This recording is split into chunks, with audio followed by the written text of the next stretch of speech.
네, 오늘 우리가 선교주일로 지키는 그런 주일입니다. 왜 우리가 선교를 하고 선교주일을 지켜야 되는가? 하나님께서는 저와 여러분을 두 번 부르십니다. 한 번은 우리에게 오라, 수고하고 무거운 짐진 자들아, 다 내게로 오라, 내가 너희를 쉬게 하리라. 우리 하나님께서는 저와 여러분에게 은혜 베풀어 주시기를 원하십니다. 하나님은 저와 여러분을 축복하시고 저와 여러분에게 긍휼 베푸시기를 원하십니다.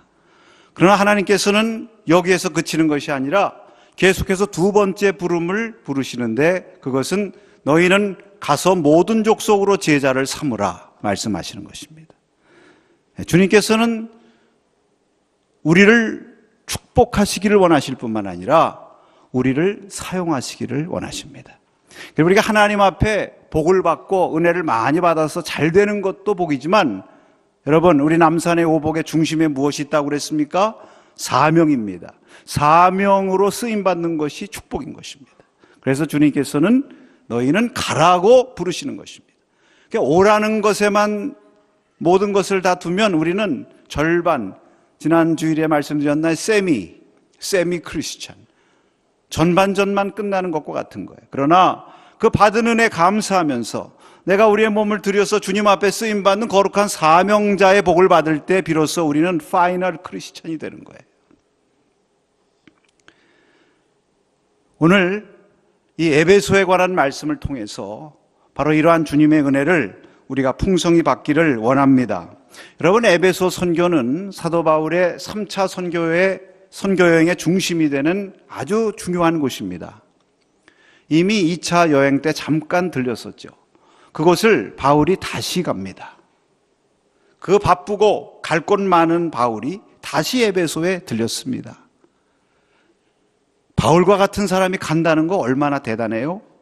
과거에 우리나라에 박정희 대통령, 지금도 그렇습니다만 박정희 대통령 시절에 대통령이 한번 어느 마을에 갔다. 그럼 어떻게 됩니까? 그 마을이 달라지는 거예요. 길이 뚫리고. 그 많은 곳이 있지만 사도 바울이 에베소에 가서 복음을 전했다고 하는 것은 놀라운 축복이요, 에베소를 통해서 하나님의 놀라운 역사가 일어난 것입니다. 어떻게 에베소에 바울이 이렇게 두 번씩이나 가서 복음 전하게 되었을까? 여러분, 그 이유가 어디에 있습니까? 물론 바울은 복음을 전할 때 거점 도시를 잘 선택해서 그 거점 도시를 중심으로 복음을 전했죠.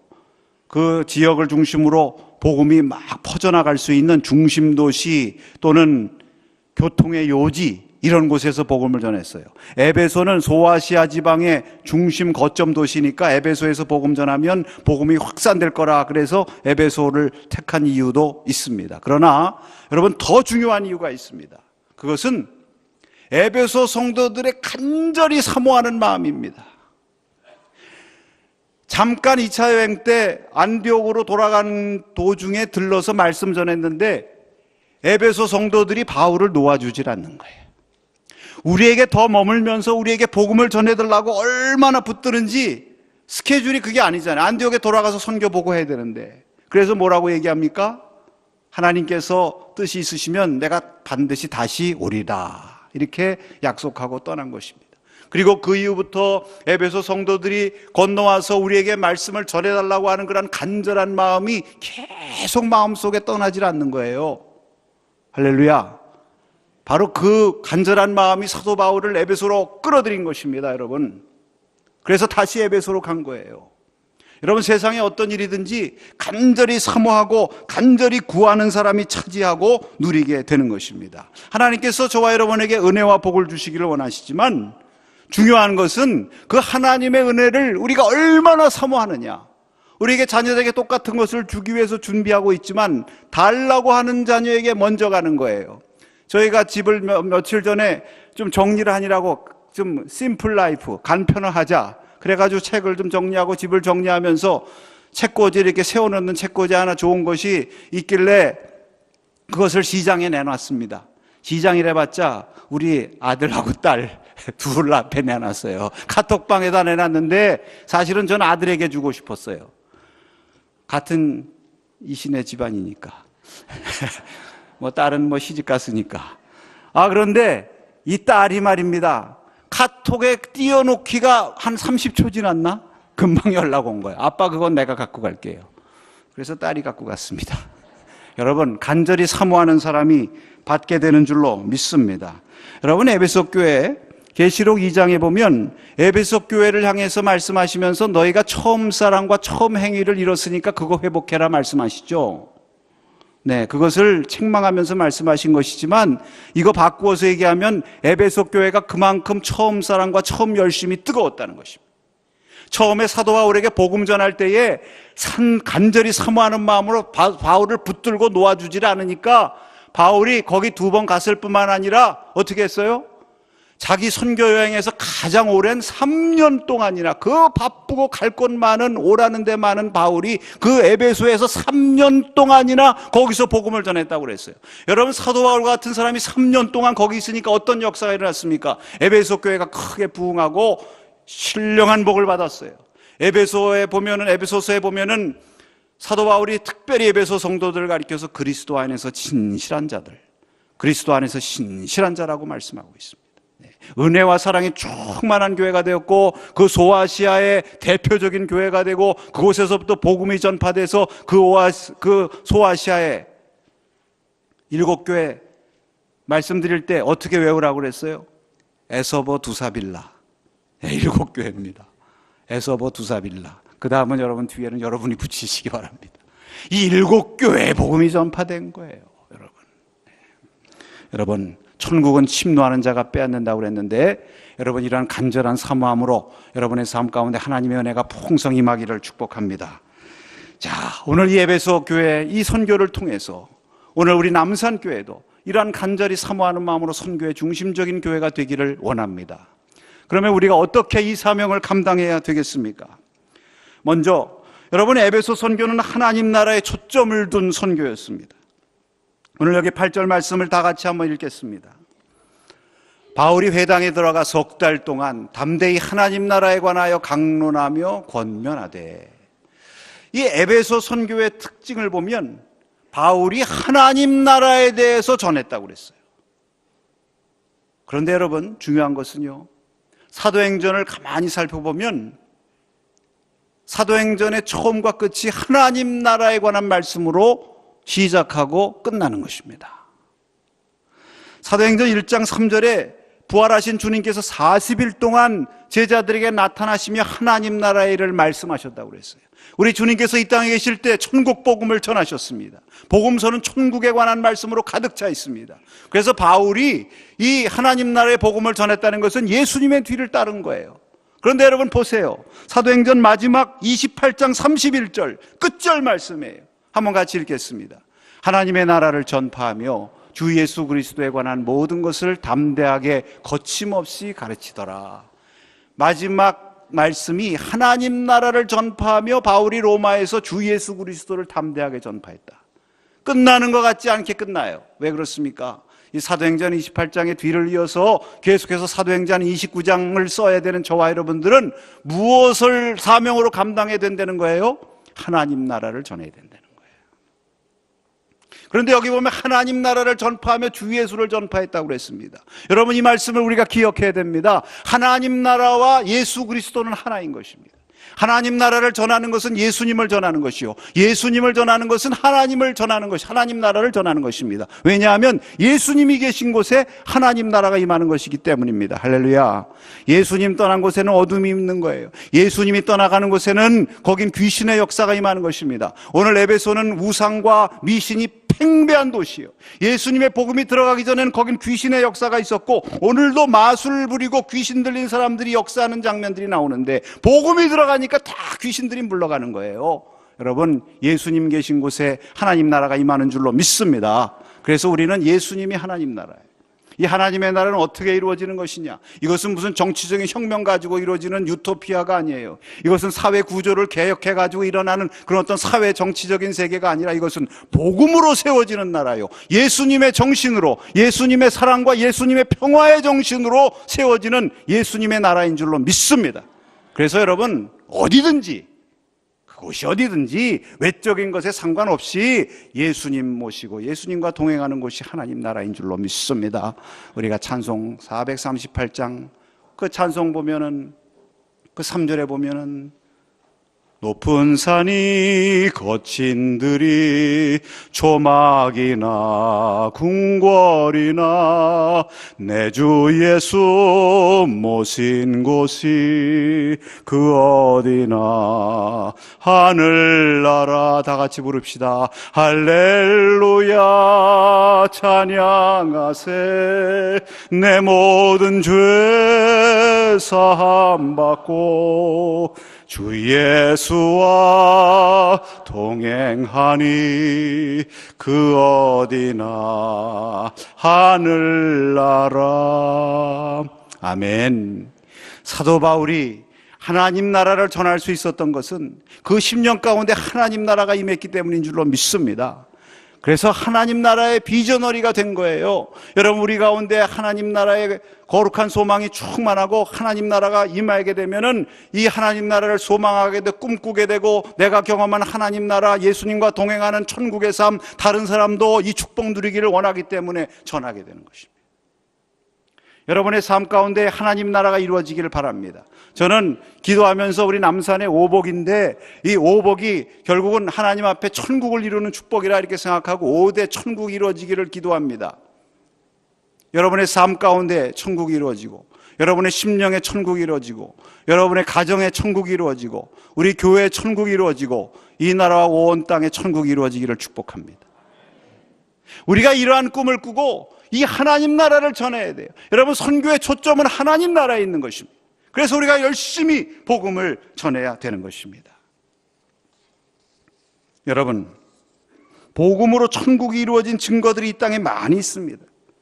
제가 이 복음으로 천국이 이루어진 곳이 어디 있을까 기도하면서 생각하는 가운데 하나님께서 저에게 책 한 권을 볼 수 있는 기회를 주셨는데 그 책의 제목이 무엇이냐 하면 천국의 섬 증도라는 책이에요. 제가 그 책을 읽고 은혜를 받아가지고 금년에 꼭 증도를 한번 가야 되겠다, 기도의 제목을 세웠습니다. 여러분 가운데 아마 다녀오신 분들도 이미 있으실 거예요. 이미 관광지로 많이 유명해지고 다리가 나와서 육지처럼 갈 수 있고 특별히 기독교 성지 순례 코스로 요즘 많이 알려져 있습니다. 그런데 여러분, 거기 이 증도라고 하는 곳에 한 2200명 정도 사는데요, 예수님 믿는 사람이 90% 이상이래요. 전국 복음화율 1위입니다.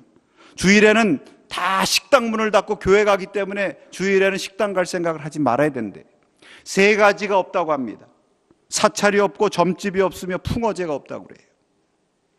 작은 섬에 11개 교회가 있는데 교회마다 교인들로 꽉꽉 차서 다 자립이 되어 있고 이 교회들이 서로 연합해서 그 중도를 천국의 섬으로 만들어가고 있다는 것입니다. 이 예수님 다스리는 이 천국의 섬 증도, 어떻게 이런 일이 가능할 수 있었겠는가? 사람들에게 물어본답니다. 어떻게 이렇게 이곳에 교회가 많이 세워지고 이렇게 많은 사람들이 믿게 되었느냐? 그렇게 물어보면 다 이구동성으로 대답하는 것이 그거야 다 우리 문중경 전도사님 덕분 아닙니까? 이렇게 대답한대요. 문준경 전도사님, 돛담배 타고 섬을 오가면서 복음을 전하다가 유교동란이 터지고 60세 되던 1950년 10월 5일 공산당들에게 백사장으로 끌려가서 순교의 제물이 되셨습니다. 그러나 그 순교의 희생이 헛되지 않아서 그 지역이 예수 믿고, 그래서 그분이 별명이 섬 복음의 어머니요 여자 사도 바울인 것입니다. 공산당들이 죽이는데 뭐라고 그러면서 죽였냐 그러면 새끼를 많이 깐 씨암탉이라고 그러면서 죽였대. 그들은 모욕적으로 그 얘기를 했는지 모르지만 그 이름이 천국에 영원히 기록될 줄로 믿습니다. 그의 순교 기념비에는 이런 기록이 있습니다. 가난한 자의 위로되고 병든 자의 의사, 아해 낳는 집의 산파, 문맹퇴치 미신타파의 선봉자, 모든 것을 섬사람을 위하였고 자기를 위하여는 아무것도 취한 것이 없었다. 그대의 이름에 하나님의 은총이 영원히 깃드시기를. 바로 이러한 모습이 하나님 나라의 모습 아닙니까, 여러분? 예수님께서 이 땅에 오셔서 이러한 일을 하셨습니다. 병자들 고치시고 귀신을 내쫓으시고 죽은 자를 살리시고 가난한 사람들에게 복음을 전파하시며 말씀하시기를 천국이 어디 있다 여기 있다 저기 있다 할 것이 아니라 바로 이러한 일이 일어나는 곳에 천국이 임하는 것을 너희가 알라. 이 저자가 문중경 전도사님을 가리켜 이렇게 불러요. 길을 찾아 헤매다가 스스로 길이 된 여인. 얼마나 멋있습니까? 왜 길을 찾아 헤맸는가? 17살에 정씨 집안에 시집을 갔는데 그만 첫날 밤부터 소박을 받아가지고 생과부가 되는 것입니다. 알고 보니까 이 남편이 소실이 있어요. 거들떠보지를 않는 것입니다.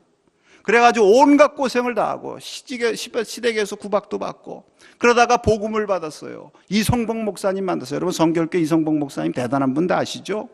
그분을 만나가지고 은혜를 받고 지금 아현동 충정로에 있는 경성성서학원 그 신학교에서 공부를 하고 전도사가 돼서 다시 고향으로 내려간 것입니다.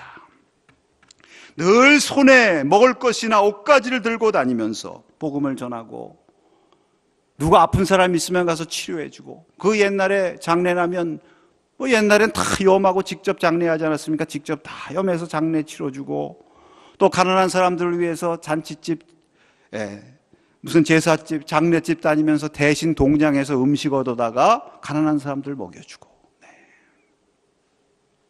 1년에 고무신을 9켤레를 달아서 바꿨대요. 제가 이 얘기를 들으면서 요한웨슬리 목사님 생각났습니다. 평생 말 18필 바꿨거든요. 하도 돌아다니셔가지고 복음 전환이라고. 네. 장례식 시신을 장례를 하는데 그래도 생전에 그 구박받은 시댁이 그래도 뭐가 좋다고 그 집 구원해야 되겠다는 기도의 제목이 있었던 것 같아요. 그래서 내가 죽으면 시댁 선산에 한 귀퉁이라도 좀 묻어달라고 유언을 하셨대요. 그래가지고 한 귀퉁이라도 묻으려고 장례를 치르는데 그 시댁에서 우리 정씨 집안에 시집 와가지고 그 고생을 하고 구박을 받았지만 한마디 원망하지 않고 우리 일간지청 모두 예수 믿게 만든 은인이니까 귀퉁이가 무엇이냐? 중앙에다 모셔라. 할렐루야. 그래가지고 선산 중앙에 모셨다고 합니다.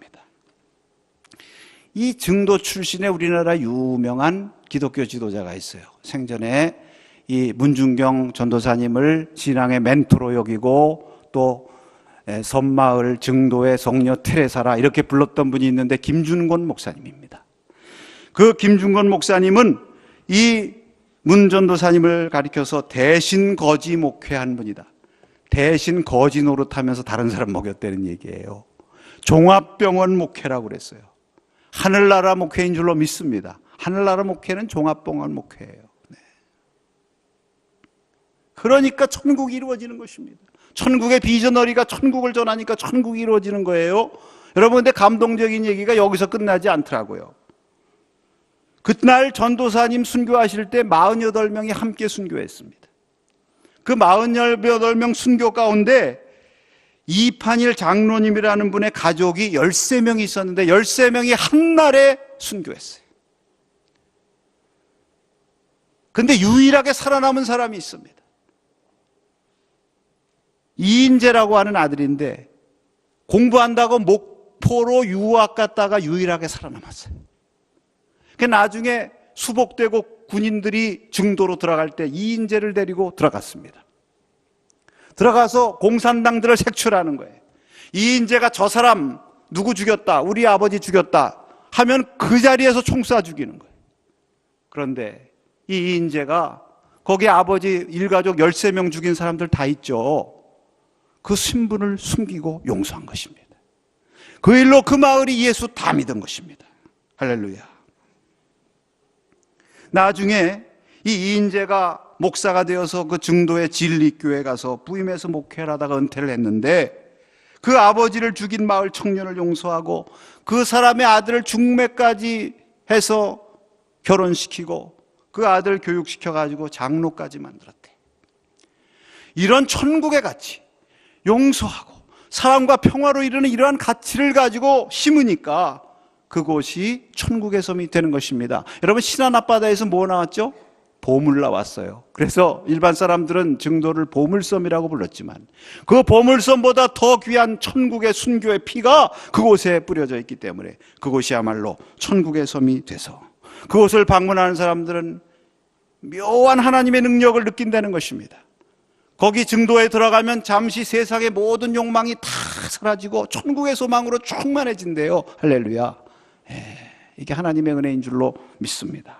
여러분, 우리가 이러한 천국의 비전을 가지고 우리의 선교는 오직 하나님 나라를 이루고 한 영혼이라도 귀신의 사슬에서 벗어나서 하나님의 말씀으로 하나님의 나라의 은총을 체험하며 살기 위해서 우리가 기도하면서 우리의 삶 가운데 5대 천국 이루고 이 천국 복음 전파하는 사명 우리가 감당해 나가기를 축복합니다.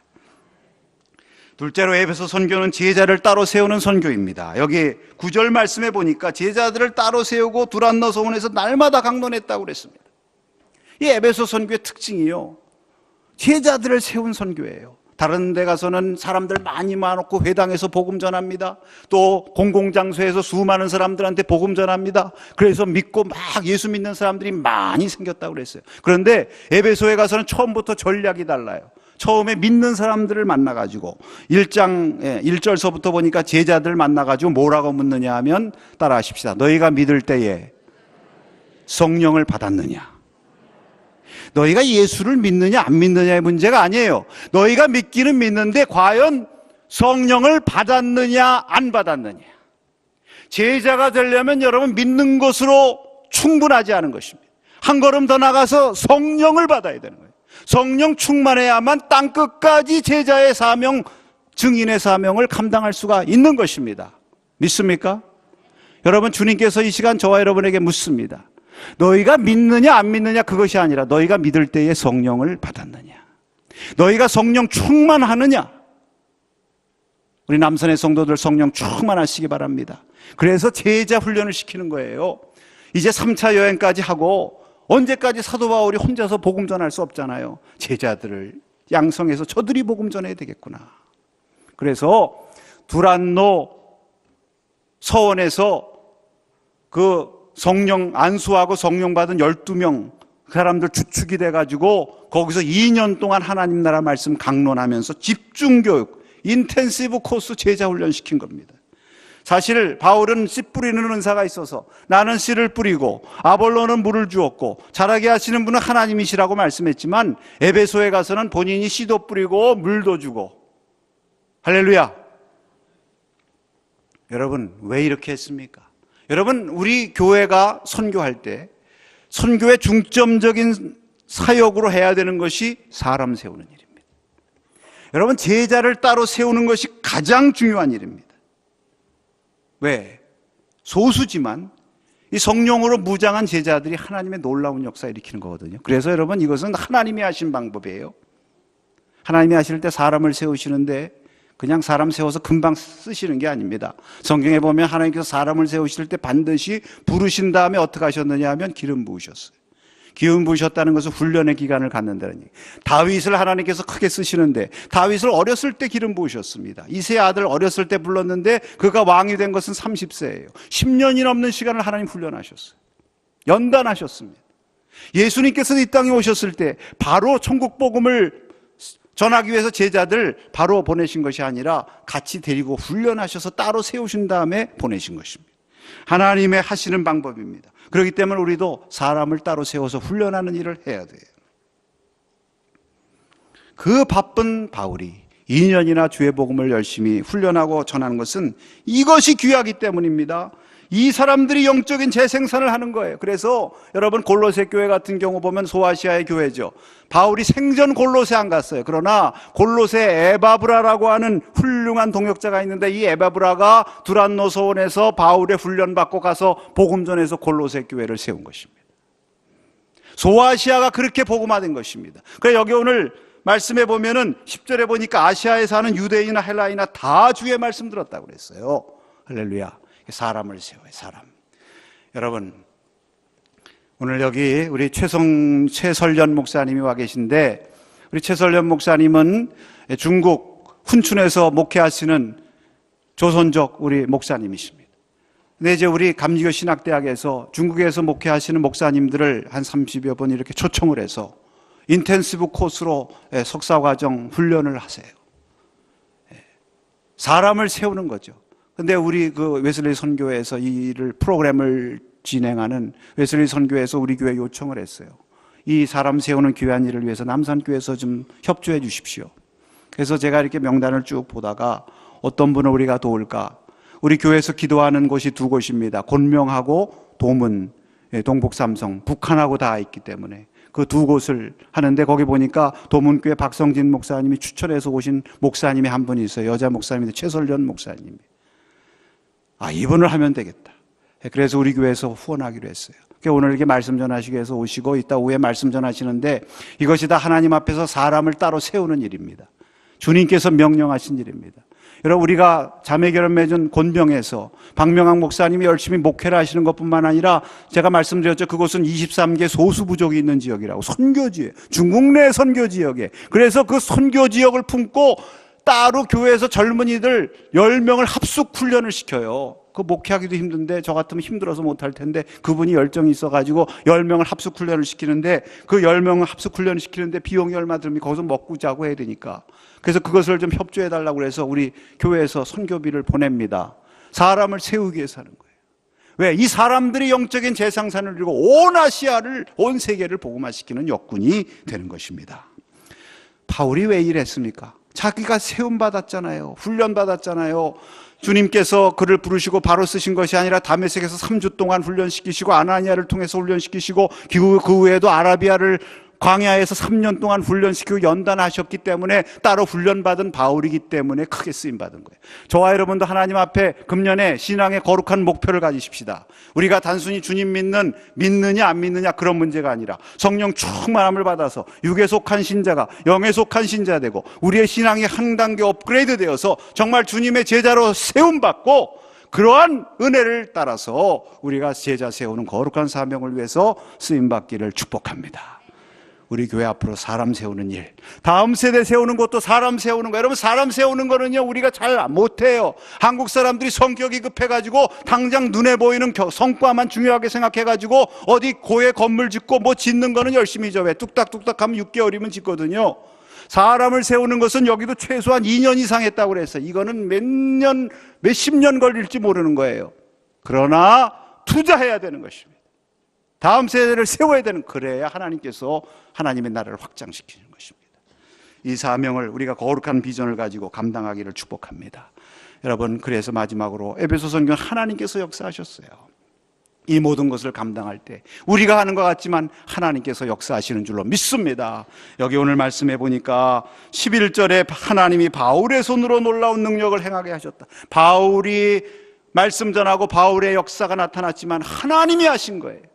여기 마지막 20절에도 주의 말씀이 힘이 있어 흥왕하여 세력을 얻으니라. 바울이 복음을 전했지만 하나님의 말씀은 살아있고 운동력이 있어서 하나님 말씀이 전파되는 곳마다 역사가 일어나는 줄로 믿습니다. 그러니까 우리가 두려워할 거 없어요. 하나님 말씀 붙잡고 하나님 말씀 내 속에서 역사하여 주시옵소서. 악한 귀신의 세력 물리쳐 이기게 하여 주시옵소서. 말씀에 붙잡히기만 하면 말씀이 여러분을 붙잡아 주시는 줄로 믿습니다. 말씀에 의지해서 말씀 선포하면 그 말씀이 사람의 말이 아니라 하나님의 말씀으로 역사하는 것입니다. 우리가 이러한 믿음을 가지고 에베소 선교에서 역사하신 하나님께서 저와 여러분을 사용하시고 우리를 통해서 역사하실 줄로 믿습니다. 주님만 의지하고 금년 안에 주님 앞에 붙들려서 선교의 사명 감당하는 우리 모든 성도님들 되시기를 주님의 이름으로 축복합니다. 기도하겠습니다.